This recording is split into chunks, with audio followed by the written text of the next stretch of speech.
Hello, Ray Phoenix here, welcome to Let's Play Spyro for Year of the Dragon, Part 4. Doing some more Tony Hawk-style skateboarding, where we skateboard and fly down those things we saw on the Glimmer level, those lizard things we saw on the Glimmer level. We're supposed to get all of them down without wiping out, and before the 3-minute time limit is up. You have nearly a third of all of them fried down, and the time limit is, well, we barely used up 30 seconds of our time limit. I wonder if this is any different in any other versions of the game. I just recently, for the first time ever, played the Japanese version of Jumping Flash in my attempt to learn Japanese. I've been learning Japanese in the last few weeks, using Rosetta Stone, a really great way to learn languages. And so I've also been trying to, expand how you can learn languages, because it's best to learn languages with using other external methods. I played the original Jumping Flash, the Japanese version of the original Jumping Flash. It actually feels like a very primitive prototype version of what the North American version is. It doesn't have the 6 extra worlds in the game, and it doesn't even have, well, it does have a super mode, but it plays very differently too. And the jumping mechanics feel horribly flawed and broken as well too. I wonder how Jumping Flash became such a big hit in Japan. They released like that in America. The game would have been less of a hit than it already was, and Jumping Flash wasn't even that big of a hit in America to begin with. Imagine that. I guess that's how a lot of Japanese people felt when they played the Japanese version of the original Spyro the Dragon, or that stupid camera angle thing that really ruined the game.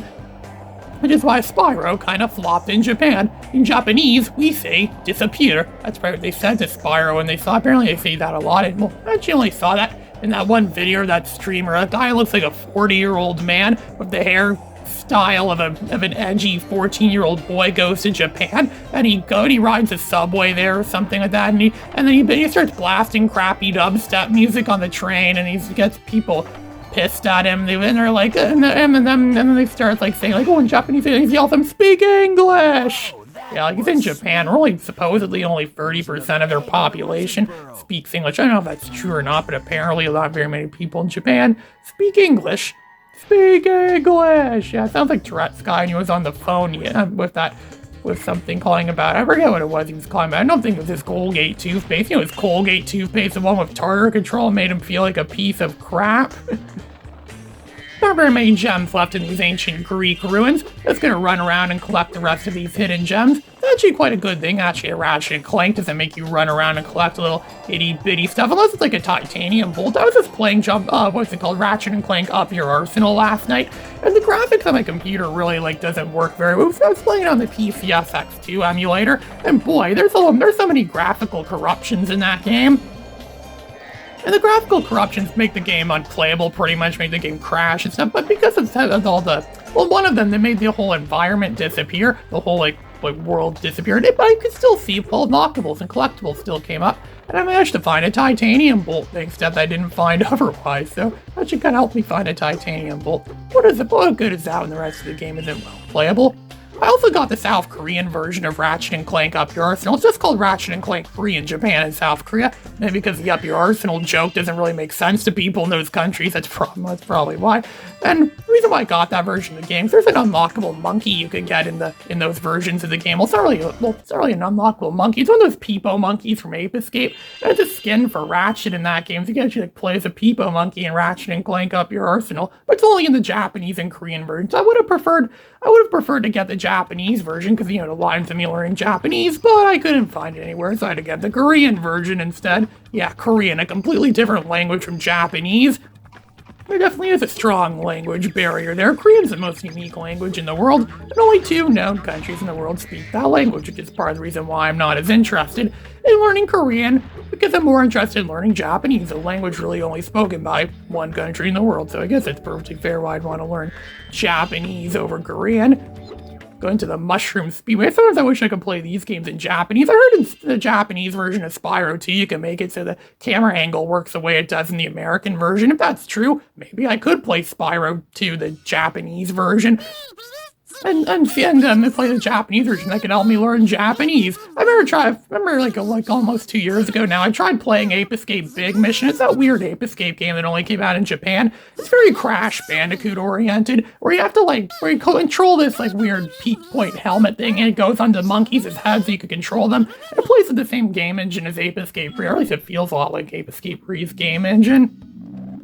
And I've never got very far in that game because I ran out of lives. I need to buy more. But to buy more, you have to read a lot of Japanese text, and the game only came out in Japan, so all the text is in Japanese, and I'm not good at reading Japanese. I mean, I didn't read Japanese at all back then. And even now, I still don't really know as much Japanese, even though I've been learning for a few weeks now, but I'm sure I'll make progress. It takes a long time to learn a language. I expect it'll take at least, I don't know, maybe 2 years, maybe more than that, for me to fully grasp the Japanese language. I'm still barely learning the alphabet. I mean, I've recognized Japanese before, but now I recognize it even more. Now I'm starting to learn like different sounds of the alphabet. And my grandma and my mom think it's just a big waste of time for me to be learning Japanese. I think it's a waste of time for them to think it's a waste of time for me to be learning Japanese. It's such a great language to learn. If you can learn Japanese, you can do anything. It's like catching a fly with chopsticks. If you could catch a fly with chopsticks, it means you could do anything.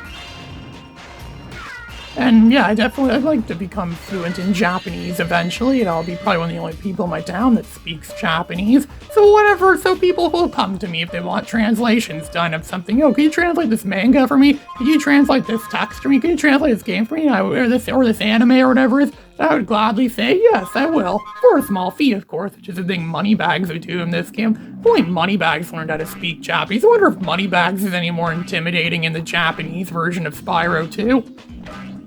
Everything sounds a lot more intimidating in Japanese. They always sound more like especially Darth Vader. If you hear Darth Vader speak in Japanese, he actually sounds like a freaking evil robot samurai thing. And you feel like, oh, I'm all robotic now. I could be like that Robo Policeman. Ooh, RoboCop? No, Jackie Chan. Jackie Chan's not a robot. Yeah, Darth Vader becoming like freaking Jackie Chan, or just do like freaking, I don't know, kind of martial arts moves that is on his enemies. If only Darth Vader actually were like that. Instead, he was made out more as being like some guy of a physical disability that just sits in his bed all day long and just rests and, hopes that they come up with a cure one. The only cure that could possibly happen for him is found within the Force, or at least that's how the Jedi would probably put it. Just frying down these butterflies. I'm sure butterflies wouldn't just get hit and fall like that if they got fried by Spyro's flame breath. They probably burned out crisp in a matter of seconds. Complete your time, best time, new best time. Yes, I'm going to continue playing this. So now we're going to do the race. Now there's a race. These speedway levels in this game, they have like 3 segments, technically speaking. They have the regular segment where it's like what we've seen in the last 2 games, where it becomes a lot like Superman 64 or something like that.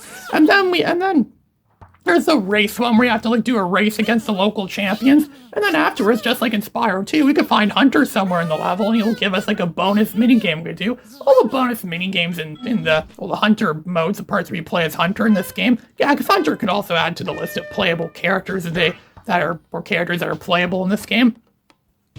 And they're all about shooting down sheep saucers or like sheep invaders, and they call it sheep invaders. These evil flying sheep are everywhere. They're terrorizing the town. They're terrorizing Spyro's world. So we have to go and stop them. We get to fly around and destroy these alien sheep. They look just like the alien sheep that we saw in the Metropolis level in Spyro 2. Wonder if that was I wonder if it's like a continuation of that storyline. We never really fully learned the full meaning of the flying sheep. Were they working for the sorcerers? The sorcerers onto us in Spyro 2. I think I may have stated this conspiracy theory already. Was the sorcerers really the main villain of Spyro this whole time? And that's why Spyro defeated his true main villain in the last true Spyro game, Spyro 3, because none of the games after this, are real Spyro games. At least that's a lot of people like to put it as. Just flying through these rings. A lot of this is actually kind of the same as we've done in the other levels before. Just flying through the frickin' rings. Don't you like flying through the frickin' rings? I love flying through the frickin' rings. That actually came from a review. I've been referencing that for quite some time now since I started Let's playing these Spyro games. It's actually a reference to a guy named Darkness the Curse. There's some Sonic freak I used to watch on YouTube back in 2009. He did a Let's Player. He was a reviewer, and he would review Superman 64, and he would always joke, like, oh, you fly through the effing rings. I don't want to say effing, because then my videos would probably get demonetized if I said what he actually said, since YouTube's a menace of people who are getting demonetized. Did I just miss that ring? I'm not sure. If you miss a ring in some of these levels, it counts as a loss. I actually come to think, I think there was a racing thing in Spyro 2. I remember in Spyro 2 there was a part where you had to race against some local champions in the Ocean Speedway level, I think it was. That was the only time we ever raced against. So I think in Spyro 2 now, the more I think of it. Heck, it's funny. I played Spyro 2 so many times, I don't even remember a lot of it. It's like I play it a lot and I haven't at the same time. Sometimes I feel that when I play Jumping Flash. I've been playing Jumping Flash for years now and I still get lost sometimes trying to find all the jet pods or the moo-moos or stuff like that. It was a little bit harder when I played the Japanese version, because some of the maps are different in the Japanese version of Jumping Flash. They rearranged the scenery in a lot of places, a lot of the level elements and stuff that are misplaced. Well, the Japanese would probably say the same about the American version. They misplaced the stuff, and then they what else did they misplace? What else did they do? They also 5-1 World 5-1 looks completely different too. The time of day is different. The map is all arranged differently. It almost looks slightly lower resolution or slightly low resolution compared to the American version. It almost seems more like the missing link between Jumping Flash, the American version, and Geograph Field, which was some crappy game that Exact developed before they made Jumping Flash. I will say it's a great game. And it's not necessarily a crappy game, but the parts in that game that were done well were already done by Jumping Flash, and they did it, infinitely better. If we're going to choose Jumping Flash, is by all means a way better game than Geograph Field. I'm actually surprised with that. Just shooting down these sheep invaders that look like just like the ones from Metropolis. We fly this plane that Hunter has, and it shoots out what looks like they look like nacho chips or something. I kind of like what those commandos or those renegade commandos, nasty Norks level from the original Spyro had. They used to get Spyro. They're like some sort of machine gun thing. Also get fires out nacho chips. I don't know if that was intentional or not. Maybe that's just due to the limitations on these PS1 graphics. PS1 graphics are very limited. That's what gave them its charm. That's really what made the PS1 such a charming, dreamy system, is the fact that it had such low resolution graphics, low detailed graphics. But yet, we don't need top of the top, overly realistic graphics to be good. That's something a lot of games get wrong today. They focus way too much on graphics and not really have much on fun gameplay. But there's already tons of other videos about that. This is Ray Phoenix, signing out.